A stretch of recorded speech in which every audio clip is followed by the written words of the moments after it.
자, 이기적 유전자. 정말 내가 오판을 벌였어. 이게 내 욕심으로는 이기적 유전자를 다윈부터 에드워드, 그 다음에 이제 윌리엄 해밀턴, 그 다음에 그 도킨스, 그 이후에 확장된 표현형, 그 다음에 그 뒤에 있는 그 뭐지 눈먼 시계공, 밈까지 이 한 번에 쫙 하려 했더니 이게 내 왼쪽 보면 슬라이드 보여줄게. 슬라이드가 정리 안 한 슬라이드인데 아직 이만큼, 이걸 전부 다 하나씩 하면은 아마 슬라이드가 한 200개 넘어갈 것 같아. 이렇게 너무 크게 내가 덩어리를 잡다 보니까 이게 안 끝나는 거야. 그래서 하루를 연기해서 이렇게 했는데도 불구하고 결국은 포기해서 딱 그 나중에 이기적 유전자를 한번 동영상 올릴 텐데 1, 2편으로 지금은 숙제를 할 수 있는 그 정도만 슬라이드를 보여주는 게 맞을 것 같아. 아니면 이게 안 끝날 것 같아 이번에. 그래서 지금은 이제 수업을 할 텐데 어디까지 할지는 모르겠고, 수업은 이거 다 내용은 다 알겠지만 이 초반에 그 설명을 어디까지 할지 모르겠어. 약간 오판을 벌였다는 거. 그래서 그 내용을 초반에 왜 이게 생겼는가 그 정도만 조금 한번 해볼 테니까 그렇게 해볼게. 자, 이기적 유전자인데 참 멋있게 정말 해보려고 했는데 참 진짜 마음만 앞서가지고. 자, 이거 보면은 짠 나오잖아, 맞지? 그러니까 내가 아무리 연구해보아도 개체의 이타적 행위를 설명할 수가 없다. 여기서 이제 말이 나온 거야. 그러니까 찰스 다윈이라는 사람이 이제 그 뭐 자연 선택부터 했었고, 적자생존 알지? 허버트 스펜서가 말한 거, 자연 선택을 말했었고 등등등 말하면서 이제 이렇게 진화한다는 걸 말했는데, 근데 그러다 보니까 아무리 연구를 해보아도 분명히 이 개체라는 게 얘가 이타적 행위를 벌이면 안 되거든. 왜냐면 이게 자연 선택에 맞게 자기가 살아남는 게 중요하기 때문에. 근데 자꾸 경고음을 울리고 죽어버리고 이런 식으로 이제 얘들이 자꾸 이제 진행하는 거야. 그러니까 아무리 생각해봐도 얘들이 왜 이렇게 그 꿀벌들은 개미들은 자기는 새끼를 못 낳는데도 불구하고 왜 유황개미를 위해서 그렇게 이제 열심히 일하게 되는 것인가. 그런 내용들이 본문에 쭉 나오게 돼.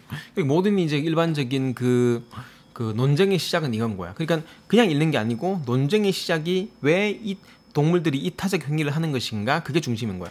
그러다 보니까 이제 생물의 이타심이 나왔잖아. 그게 자연 선택의 차이가 문제인 거지. 이 찰스 다윈은 뭐냐 했냐면은 최후까지 살아남는 종은 가장 힘이 세거나 영리한 종이 아니라 변화에 가장 잘 적응하는 종이다. 이게 찰스 다윈이 이제 처음에 진화에 대한 단위를 보는 걸, 그 진화의 단위를 얘는 종으로 본 것이야. 이게 나중에 종 개체 유전자거든. 이게 종 개체 유전자인데 그 종으로 보는 바람에 얘가 종에서 이제 설명하려고 하니까 안 되는 것이야. 그 나중에 이제 도킨스가 말했지. 도킨스가 말한 자연 선택과 완전 다른 느낌이거든. 모든 생물은 38학년 동안 자연 선택이라는 과정을 거쳐왔다. 똑같지? 그 다음에 각 종 안에서도 어떤 개체는 다른 개체보다, 종 전체에서 개체를 본 거야. 다윈도 개체까지는 보았어. 근데 종 전체에서 어떤 개체는 다른 개체보다 생존하는 자손을 더 많이 남겨서 그 다음에 번식에 성공한 유전자가 다음에 더 많아지게 된다 해서 개체가 생존하는 개체의 자손을 남겼을 때 그 번식에 성공한 유전자가 다음 세대에 전달된다. 이것이 진정한 자연 선택이다. 그래서 얘가 지금 종의 개념에서 끝났는데 도킨스는 개체로 넘어온 뒤에 그 다음에 유전자까지 쫙 내려왔다는 거야. 그러니까 유전자까지 내려왔다는 거, 그게 이제 처음에 다윈이 말했었던 종이고, 에드워드가 개체고, 그 다음에 도킨스가 이제 유전자인 거지. 그러니까 유전자 쪽으로 설명하면은 이 개체가 이타적으로 행동할 수 있는 것을 모두가 설명할 수 있다고 말한 거야. 그러니까 지금 중요한 건 뭐냐면은 이타심이라는 개념을 설명하기 위해서 이제 나왔다는 거지. 그러니까 이거지. 아무리 연구해봐도 개체 이타적 행위를 설명할 수가 없다. 그러니까 그 다음 말한 게 후대 진화학자들이 이걸 풀어줬으면 좋겠다 하면서 특명이 내려진 거지. 명을 받은 거야. 그 명을 받고 이제 도킨스까지 쭉 내려오면서 그 계보에 따라서 이제 그들이 그럼 이타심을 설명해보자 했을 때 이제 에드워드 쪽은 이타적 유전자가 있다. 그건 진짜 개체의 의지이다. 하지만 아니다. 그건 유전자가 시킨 것이다. 그래서 결국에는 동물의 행동은 똑같잖아. 이게 어떤 애들이 좀 많이 헷갈리는 게, 동물의 행동이 이타적 유전자에 따르면 이렇게 행동하고 이기적으로 이렇게 행동한 게 아니고, 똑같은 이제 동물이 행동을 하는데 이걸 이타적인 걸로 설명을 하고 이기적인 걸로 설명을 하고, 그래서 도킨스는 이기적으로 설명을 하게 된 것이야. 그 차이가 좀 있는 거지.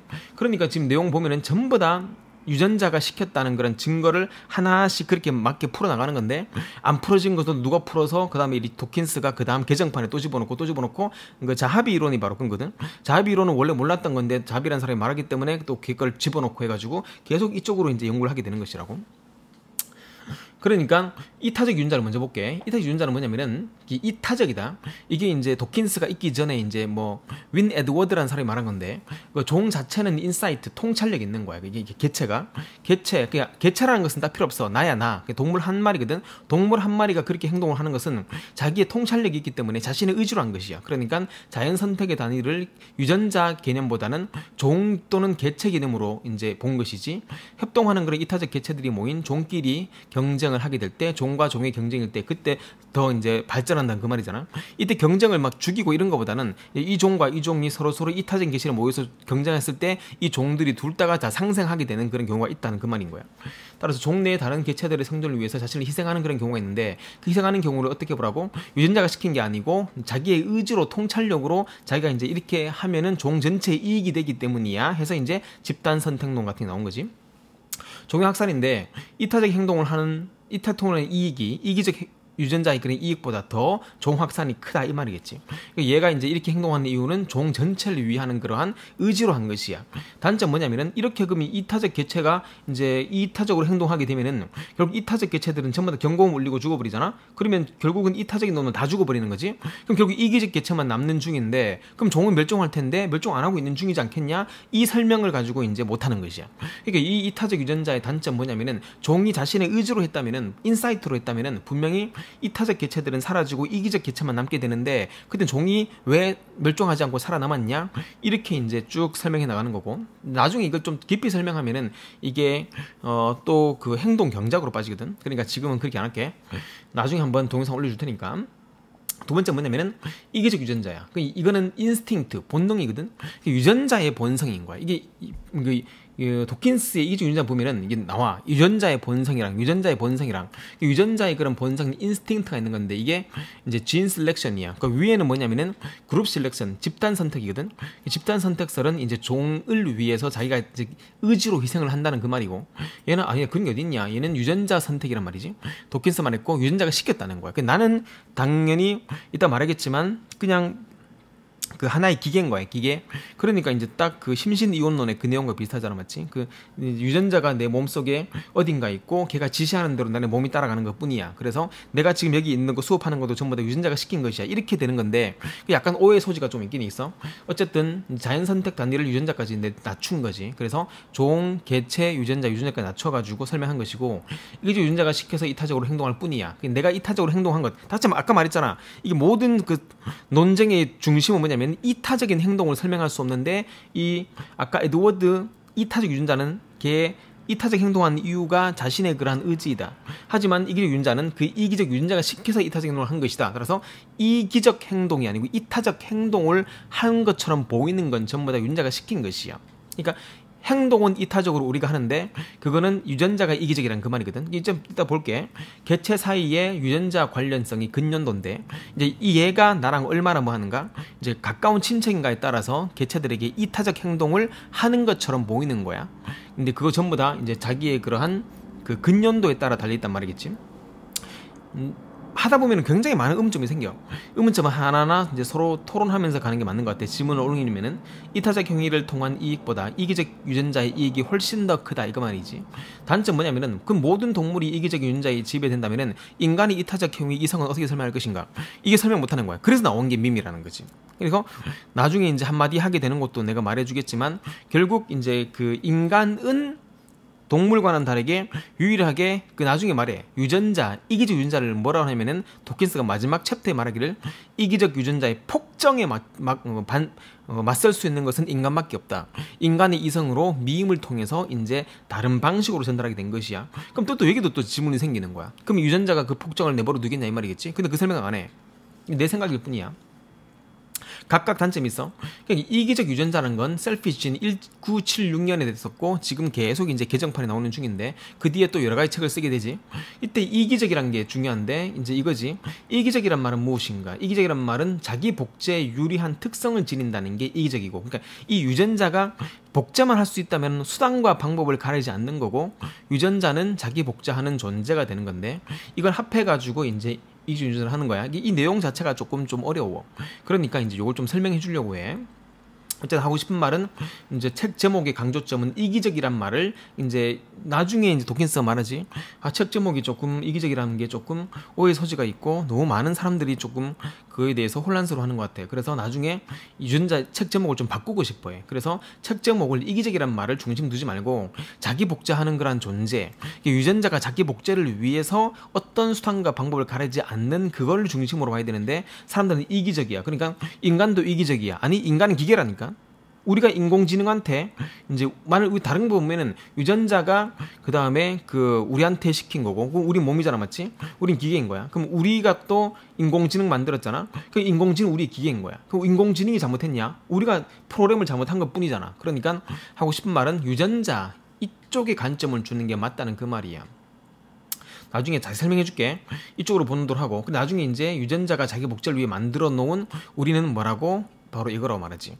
로봇 기계라고 말해. 우리 몸은 전부 로봇 기계인 거야. 지금 내가 설명하는 거, 밥 먹는 거 전부 다가 유전자가 그 다음에 복제해서, 지금 어떤 사람 말하지. 그럼 유전자가 그럼 38학년 전 유전자가 지금 유전자인가? 그렇게 말하거든. 이 복제해서 그 유전자 똑같은 건데 그 유전자가 어떻게 살아남았는가? 유전자가 자기 복제를 위해서 수단과 방법을 가리지 않고 날 로봇 기계로 만들어 가지고 전송시켰다고 말하는 거지. 조금 더 설명하자면, 더 나은 책 제목을 나중에 말하지. 차라리 내가 이기적 유전자를 쓰지 말고 불멸의 유전자라고 말했으면 좋았을 텐데, 멸하지 않는 거, 불멸, 자기 복제를 위해서 유리한 특성을 지켜서 이기적으로까지 어쨌든 복제해 나가는 그런 존재인 불멸의 유전자, 또는 이제 그 불멸의 코일도 말하고, 또는 이타적 운반자, 이 이름이 이거지. 내가 왜 이렇게 말했을까? 결국엔 이건 이타적인 걸 설명하기 위한 것인데 내가 이기적 써가지고 이타적인 운반자라고 하는 게 좋았을 텐데, 또는 협력적, 그러니까 봐봐, 이타적 협력적이잖아. 그러니까 협력이라고 이타적인 것을 어떻게 설명하는가 과정에서인지가 유전자 입장에서 있기 때문에 이렇게 설명하는 게 오히려 더 좋은 답이지 않았을까 하는 그런 말을 하는 것이야. 이 책은 이기적 유전자들 사이에 뭐에 중심을 두는 거라고? 바로 이타적 협력이야. 이기적 유전자들 사이에 이타적 협력에 대해 중점을 두고 있는 중이다. 그러니까 이게 조금 나중에 보면 알겠지만은 이제 근년도거든. 근년도인데 말 가까운, 그러니까 이 유전자 풀이 있어. 유전자 풀이 뭐냐면은 그 내가 최씨거든. 그 내 최씨에 해당되는 그러한 유전자 풀이 있는 거야. 그 유전자 풀을 이제 지키기 위해서 내가 약한 놈이라면은 걔들이 살 수 있는 가능성이 높으면은 내가 죽어주는 것이야. 그거도 이제 나와. 근데 혹시나 이제 조금 더 크게 본다면은 나중에 또 한국 사람이야. 그럼 일본 사람보다 한국 사람을 지키기 위해서 내가 희생해 주는 것이야. 그다음 또 지구인이고 외계인이 있다 치면은 또 지구인이고. 그러니까 유전자 풀 개념 자체는 상대적인 거야. 그러니까 우리 가족 또는 최씨 또는 이제 경기도 사람들 또는 이제 또 국가들, 이런 식으로 해서 이제 약간 조금 그때 약간 바꿀 수 있는 거겠지. 하나의 그러한 학설일 뿐이야. 이제 보여줄게. 어떻게 유전자 탄생된 것인가요? 그거 말하기를 도킨스가 말했지. 태초에는 단순한만 있었다.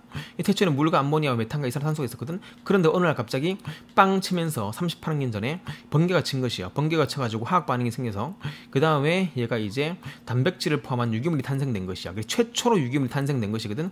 그 유기물이 이제 중요한 거는 그 다음 과정이지. 유기물이 단백질 중 하나가 우연히 자기 복제한 것이야. 유기물로 죽고 끝나고 번개 치고 또 생기고 또 죽고 끝났는데, 근데 어느 날 하루 갑자기 유전자가 하나가, 유기물 하나가 자기 복제를 시작한 거야. 복제해가지고 또 복제하고 이런 식으로 자꾸 이제 복제해 나갔다는 그 말이겠지.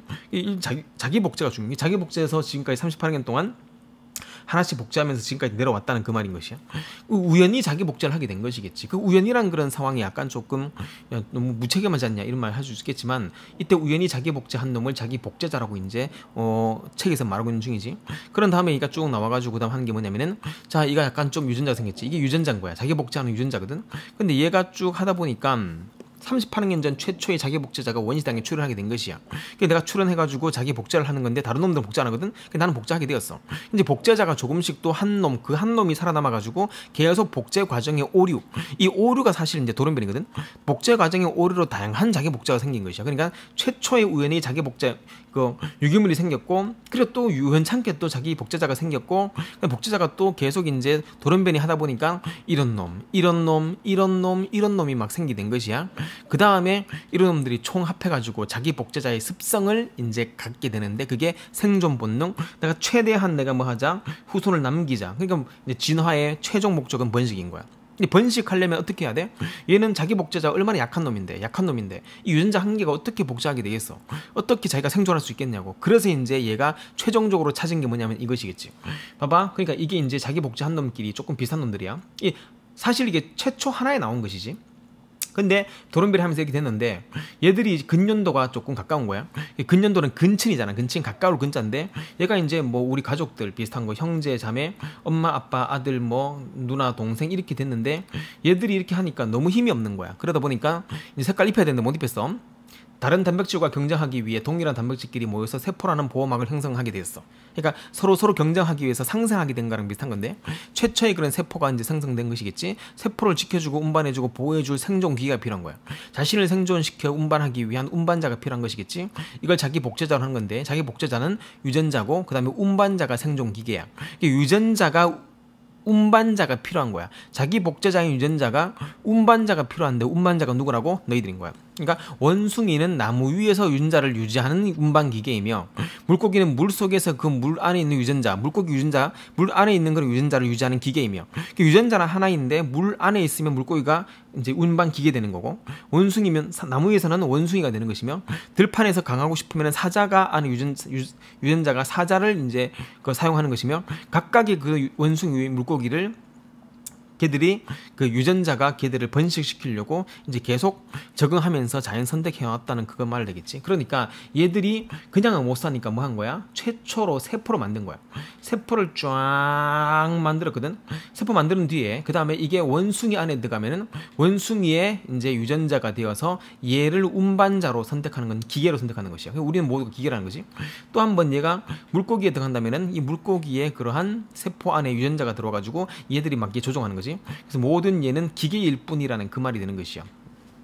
이렇게 열심히 했는데 너무 시간 많이 걸려서 네가 한번 볼게. 유전자는 어떤 생각을 갖고 있는 것인가. 봐봐. 이게 요 내용, 그것들은 이게 한 두 페이지에 걸쳐 쫙 나오거든. 그것들은, 유전자들은 절멸하지 않고 생존 기술의 명수가 되었다. 유전자들은, 그 새끼들은 뽐내고 다니는 것을 오래전부터 포기했다. 이게 뭔데? 내가 유전자가 뽐내는 거 못하는 거야. 그러니까 나는 뽐내지 않고 이제 내가 안에 원숭이 들어갔다면 원숭이가 이제 모든 거를 외모적으로 뽐내게 하고, 나는 그 안에서 이제 전부 다 지시만 하는 것이겠지. 나는 뽐내는 거 하지 않겠어. 로봇 안에 안전하게 들어있다. 그리고 이건 우리 모두에게 다 있다. 우리의 존재를 알게 해주는 것은 유전자를 알아야 된다. 내 존재를 알기 위해서는 내 안에 유전자를 알란 말이지. 그것들은 유전자라는 이름을 갖고 있으면 그것들은 생존 기계이다. 생존 기계이다. 로봇 기계가 바로 인간이다. 그리고 세계는 비정한 경쟁, 끊임없는 이기적 작용, 그리고 속임수가 가득 차 있는 이유는 뭔데? 그 나는 기계일 뿐이고 그 안에 있는 유전자가 뭐기 때문에 이기적으로 자기가 살기 위해서는 수단과 방법 가리지 않기 때문인데, 그 모습이 뭐 한다고? 이타적으로 보일 뿐이라는 거예요. 사실 안에서 보면 전부 다 뭐 자기를 위한 것이라고. 경쟁자 사이의 공격에서 뿐만 아니라 세대 간 그리고 암수 간의 미묘한 싸움도, 나중에 보면은 부모와 자식, 그리고 형제와 형제끼리 자꾸 뭔가가 있는데 그 전부 다가 유전자적 관점에서 설명을 다 할 수 있다는 그 말인 거야. 그들은 자신을 유지하는 목적 때문에 원래 이기적이며, 자기가 유지하려고 자기가 복제를 해가지고 그걸 38년 동안 40년 동안 또는 100년 동안 남기기 위해서 이기적일 수밖에 없으며, 그러다 보니까 그게 이타적으로 보일 뿐 이기적일 수밖에 없으며, 생물의 몸을 빌려 현재까지 이루고 있는 중이다. 지금까지 38년 동안 살아 숨쉬고 있는 건 전부 다 그 유전자들이겠지. 그게 똑같은 건지 복제해서 새끼인지는 그거는 나도 잘 모르겠어. 동물의 이기적 행위는 어떤 이유로서 비롯된 것이며, 이게 되게 중요해. 이타적 행위를 보이는 것은 자신의 유전자를 남기기 위한 행동일 뿐이야. 그래서 사실은 이기적 행위인데 그게 겉으로 보기에 이타적으로 보일 뿐. 요게 이제 다윈이 못 풀었던 그 문제가 되는 거야. 결국 생명을 이끌어가는 것은 뭐라고? 유전자라는 거지. 자연선택이 단인데 아까 말했듯이 자연선택은 종인가, 자연선택은 집단인가, 자연선택은 개체인가, 생태계인가 모두 틀렸다. 자연선택은 유전자일 수밖에 없다는 거야. 생물 개체들이 유전자의 이익을 위하여 이타적으로 행동하게 보일 뿐이야. 여기 나오지? 혈연 이타주의. 그 이타로 보이는 것은 유전자의 이기주의가 개체의 이타주의로 모습을 바꾸는 방식일 뿐이라는 거야. 이 말이 나는 굉장히 이 책을 읽을 때 되게 도움이 되었었어. 이 이타적으로 보이는 것들은 사실 이기적 유전자가 이타적인 모습으로 행동을 바꿀 뿐이라는 거지.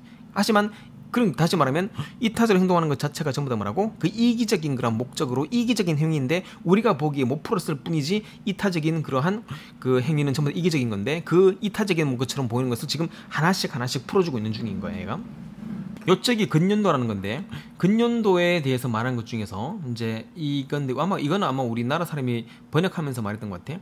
8촌은 지나가는 행인과 다를 바 없다. 그러니까 8촌까지 넘어가게 되면은 근년도가 떨어지기 때문에 내가 걔를 위한 것보다는 내가 우리의 가족을 위한 그 목숨을 버리고 내가 목숨을 버린다는 거지. 내가 약하면 내가 알아서 죽어주는 거야. 왜냐면은 그 우리의 남은 아이들이 강하기 때문에 걔들의 유전자를 더 퍼뜨릴 수 있기 때문에. 그러니까 유전자가 자기가 딱 보니까 내가 내 생존 그 기계는 너무 약한 것 같아. 그러면 알아서 죽어주는 거고 그 똑같은 그 유전자가 더 퍼뜨려줄 수 있는 그런 상황으로 만드는 거지. 왜 같은 유전자가 안에 포함됐고 같이 소통을 하나 봐. 그것까지는 잘 모르겠고 부모 자식의 근년도는 2분의 1, 형제 근년도는 2분의 1, 조카는 4분의 1까지 괜찮은데 8촌 그리고 조카까지만 3촌이 이제 그 조카 2명이랑 물에 들어갔는데 조카 2명이 물에 빠질 위험이 있다면은 삼촌이 조카 2명을 구하고 죽거든. 그게 삼촌이 이타적인 행위야. 그게 아니고 삼촌은 아직 결혼 안 했어. 그러니까 내가 결혼 안 하고 새끼를 낳아서 그럴 확률보다는 이 아이들 조카까지는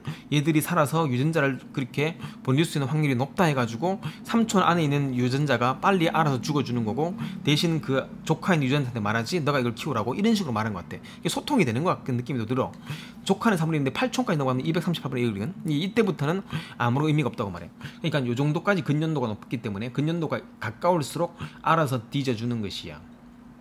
근데 부모는 왜 근데 똑같이 부모와 2분의 1, 자식이 형제끼리 2분의 1인데 왜 부모는 헌신하고 형제는 경쟁하는 것인가?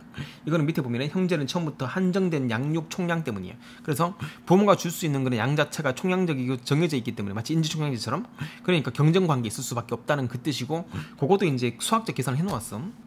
이것 좀 보여줄게. 생물 진화의 주체는 유전자이며 생물들은 모두 유전자의 자가 복제 속에 만들어진 기계적 존재이다. 또 한번 설명하지. 그래서 아까 말했던 에드워드의 집단 선택론, 종에 있는 개체들이 알아서 자기의 의지로 그냥 내가 죽어주는 거야. 이런 식으로 하는 거 전부 다 잘못됐다는 거야. 전부 다가 유전자가 시킨 것이지 유전자가 자기를 퍼뜨리기 위해서 사용하는 것 뿐이지 동물이 막 이타심이 있어가지고 우리가 또 무슨 이타심이 있어가지고 그러겠냐 이 말이겠지. 집단 선택설, 종 혹은 개체를 자연 선택의 단위로 보고 이제 집단 선택에서 에드워드인 거야. 도킨스가 반대한 것이야. 이들이 다른 그룹과 경쟁해서 이기기 위해 서로 협력하도록 지원하였다. 그래서 우리 종이 더 성장하지 않겠는가? 그런 거 없다는 거지. 자연 선택이 진정한 단위는 뭐라고? 집단 선택이 아니고 종이 아니고 개체가 아니고 유전자인 거야. 유전자고 개체는 우리라 했거든. 유전자가 개체를 이용한 것이야. 결국은 개체는 나라는 말이야. 유전자가 나를 이용한 것이야. 모성의 공격성, 협력과 배반, 이성 간의 경쟁, 세대 간의 경쟁 모두 자연의 행동 방식 양상들을 유전자적 관점으로 다 설명할 수 있다고 말해. 지금도 그걸 찾고 있는 중이잖아. 여기서 말하는 것은 이기적이라는 것은 이기적 유전자야. 이기적 도킨스가 말한 것은 타인의 자원을 이용하여서 자기 복제를 늘리는 행위. 타인이 누군데? 개체를 이용하여서 자기 복제 유전자를 늘리는 행위고 이타적인 것은 뭐냐면은 진짜 나의 의지로 대신 죽어주는 거야. 나의 그러한 자원, 나의 목숨을 사용해서 이제 그 무리의 자기 복제를 늘려주는 행위. 완전 반대지 맞지? 그래서 이타적 유전자, 이기적 유전자, 이게 집단 선택론, 이거는 이제 유전자 선택론 이런 식으로 나오는 거지. 중간에 나오는 게 그 ESS 전략 나오는데 진화적으로 안정된 전략인 무엇이며 예를 들어주세요라고 질문했잖아. ESS 잘 봐. ESS라는 게 뭐냐면 이건 전략인데요. 만약에 우리 대부분의 그러한 개체의 멤버들이 바쁜 개체야. 개체 나 같은 그러한 개체 너희들 같은 개체 멤버들이 이 ESS 진화적으로 안정된 전략이 있는데 그것만 잘 채택하게 된다면은 뮤턴트 돌연변이 같은 거 뭐 필요 없어요. 뭐 하는 거? 더 높은 번식의 적합도를 가지고 있는 돌연변이 같은 전략 같은 건 필요 없어요. 그러니까 이미 뭐 했다고? 진화 유전자가 38학년 동안 계속 뭐 만들어 놓은 거라고? ES의 전략을 만들어 놓은 거야. 그러니까 너는 이렇게 하라, 너는 이렇게 하라 전략 만들어 놓았는데 그 전략을 만들어 놓았던 것을 뭐 한다게 되면은 만약 그 지키면은 괜찮은데 못 지키니까 자꾸 얘들 죽지 않냐. 그러니까 돌연변이 생겨서 한 번씩 혁명이 일으키지 않냐. 처음부터 우리가 그 진화가 만들어 놨 ESS 유전자가 만들어 놨던 그러한 대책인 이미 프로그램된 그런 행동 방식, 나는 이걸 좀 쉽게 지령이라고. 그 유전자가 시켰던 지령만 잘 따른다면은 돌연변이 필요 없는 것이야. 우리는 자연스럽게 그렇게 이제 더 나은 그 외모를 갖게 될 것이며 기계를 갖게 될 것이며 유전자는 시킬 것이겠지. 동물마다 표현 방식은 다르지만 본질은 하나이다. 얘는 이렇게 지령 내려지고 얘는 이렇게 지령 내려지고 그 지령은 다 다르지만은 본질은 하나야. 나를 지켜라. 유전자를 지키고 운반하고 전송하여라. 유전자 자신을 지키기 위한 유전자의 프로그램이 바로 ES의 전략이라고 해. 토끼의 유전자의 생존 기계. 토끼 유전자가 딱 보니까 오씨 내 성장 기계는 열나 약하네. 아 약하지만 빠르네. 그러니까 지령. 상대가 더 빠르면 무조건 도망가라. 그리고 사자의 그런 유전자의 생존 기계. 사자 유전자가 딱 봤더니 와 내 생존 기계는 완전 뭐 동물의 왕이야. 그거 강하단 말이지. 지령. 상대가 작으면 무조건 공격하라. 이렇게 이제 된 거라고. 그렇게 처음부터 맞추어 지령을 내려놓았다고. 그 지령을 따르는 건 우리가 지령을 따르는 거고. 마치 뭐 김정은의 지령 같은 느낌이. 사자다. 협동해서 사냥. 이제부터 문제인 거야. 그럼 이타적으로 이기적인 얘, 그 이타적으로 보이는데 얘가 이기적인 얘는 뭐냐면은 사자가 협동해 사냥하거든. 근데 그럼 협동해 사냥하면 이제 못 먹는 아이들을 위해서 조금 더 도와주고 싶은 그런 마음 땡. 그런 게 아니고 집단 진화론의 종의 이익보다는 사자의 성공률을 사냥의 성공률을 높일 수 있고 개체가 얻는 영향을 늘리기 위한 유전자 이익이야. 내가 좀 더 많이 먹고 싶으면은 혼자서는 조금 적게 얻으니까 많은 사람 같이 사냥해서 무조건 양을 늘려라. 나를 생존시켜라. 이 말 같지. 땅다람쥐는 포식자가 다가올 경우 무리의 경고음을 내고 자기는 죽어버려. 그때 이제 이거는 내가 수업 시간에 많이 말했거든. 자신이 죽을 가능성을 증가시키면서까지 왜 지키려는 종의 이익인가? 아니다. 땅다람쥐는 원래 모계사화이며 수컷은 번식철 때 잠깐 무리에 합류해서 번식시킨 뒤에 도망가 버린 거야. 아빠는 집 나가버리는 거야. 아빠는 자식만 그냥 새끼 쳐놓고 나가버리는 것이야. 그러니까 뭐만 남아? 엄마만 남는 것이야. 따라서 모계사회에서 경고음을 내는 개체는 암컷이 대부분이라는 거지. 수컷은 다 도망가니까. 수컷 나와봤자 뭐 새끼만 남겠지. 따라서 자신의 유전자적으로 가까운 개체들, 그러니까 모계사회는 정말 가깝거든. 근년도가 정말 가까워. 따라서 자신의 유전자적으로 가까운 근년도를 지키는 유전자에 이긴 거야. 왜냐면은 내가 뚫려버리잖아. 내가 뚫리면은 나에 가까운 근년도 유전자들, 그러니까 근년도 안에 유전자들이지. 엄마, 아빠, 나, 동생, 우리 가족은 그 유전자가 이제 소통을 해가지고 하나라고 칠게. 딱 보니까 내가 뚫리면은 뒤에 있는 우리 조카까지 한 10대 명이 다 죽겠는 거야. 그럼 유전자가 다 사라지겠지. 그러니까 이제 시키는 거지. 빨리 너가 나가 뒤져라. 그래서 얘들을 지키자. 이렇게 해서 유전자를 퍼뜨리는 유전자 풀을 지키기 위한 것이겠지. 질문 있으면 자꾸 원장님께 올리도록 해. 흡혈박쥐가 진짜 많은데 이게 지금 밑에 줄이 이만큼 내려와서 한참 내려오거든. 그래서 흡혈박쥐에 대한 내용인데 이게 때문에 내가 설명을 좀 많이 하려 했는데 결국 티포테프트 해가지고 죄수의 딜레마가 다 나와. 죄수의 딜레마는 이제 에드워드 쪽도 설명을 하고 도킨스도 설명을 한 것이야. 그러니까 이 흡혈박쥐에 대한 내용이 사실 가장 많이 설명을 하고 있는 부분인데 지금 넘어간다. 그러면 이걸 읽으면서 우리가 자주 범하는 오해는 무엇인가요? 다시 말할게. 유전자는 유전이고 우리는 기계인 거야. 유전자는 인간이 아니다. 그러니까 가장 말하는 게 유전자가 이기적이란 말은 인간은 이기적인 말이 아닌 것이야. 그러니까 사람들이 그럼 인간은 이기적이네? 이렇게 말한다고. 가끔 보면 토마스 홉스도 막 끄집어내거든. 그러니까 지금 유전자가 이기적인 거지 우리는 기계일 뿐이기 때문에 유전자가 이기적이라 해가지고 우리 인간들은 다 이기적이야 이렇게 말하지 말란 말이야. 도킨스가 말해 이거를. 너무 오해가 많아가지고 이기적 유전자의 행동을 개체 행동으로 오해할 경우에 이렇게 해서 이걸 개체는 나라 있잖아. 나 내 안에 유전자가 나한테 이제 시켰던 그런 행동으로 이제 해서 내 행동만 보고 나라는 사람에 대해서 오해할 경우 도덕적 행동으로 생각했었던 모든 이타적 행위를 이기적으로 행위로 치부하게 되는 그런 오류를 범할 수가 있다는 그 말이야. 인간은 이기적으로 태어났다. 이 말을 첫판에서 얘가 썼대. 78년도인가 6년도가 첫판에 썼는데 그게 나중에 말하지 내가 이 말은 진짜 내가 오해의 소지가 있다. 그래서 말하거든 제발 이 말은 까먹어 줬으면 좋겠다라고 말해. 그래서 이기적으로 태어났다 이 말은 아니고 유전자가 이기적이지 내가 이기적이지는 않다는 거야. 기계는 이기적이잖아. 기계는 프로그래밍 된 것 뿐이니까. 나 이렇게 말한 것도 내가 전부 다 프로그래밍 된 것 뿐이야. 너희들이 뭐 나중에 뭐 누가 살인했어 그럼 살인하도록 프로그래밍 된 것 뿐이야. 근데 그걸 어떻게 설명할 것인가 또 어떤 책에 또 나오기도 하지. 결론은 무엇인가요? 생물 유전자의 본종과 번성을 기반으로 프로그램되어 있다는 자연주의적 관점을 인정하나 이제 나오지? 그럼 아까 말했던 거 가장 중요한 거 그럼 인간도 그런 건 조금 심하지 않겠는가? 인간만은 다르다고요. 마지막 책 페이지에 인간은 이기적 유전자의 폭정에 반할 수가 있다고 말하거든. 인간이 가진 지성으로 본능적이며 이기적인 행동을 극복할 수 있다고.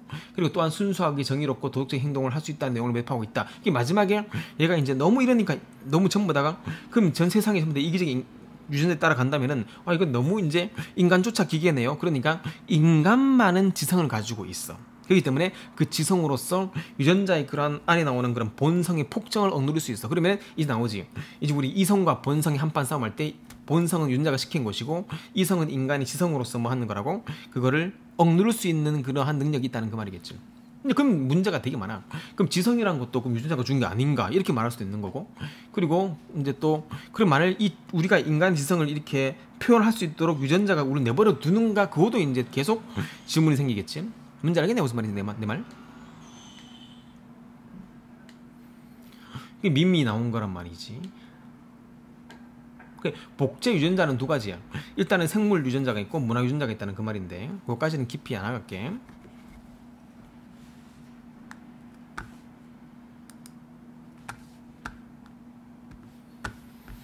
자, 요까지를 일단은 요거 설명하려고 했는데 요거는 지금은 필요 없으니까 나중에 한번 할 때 2차로 한번 해줄 테니까 결국에는 유전자가 기생까지 한다는 그 말인데 어쨌든 요것만 먼저 요까지만 보고 그 다음에 한번 독해를 이어가려고 해. 좀 너무 정말 광범위하지 맞지?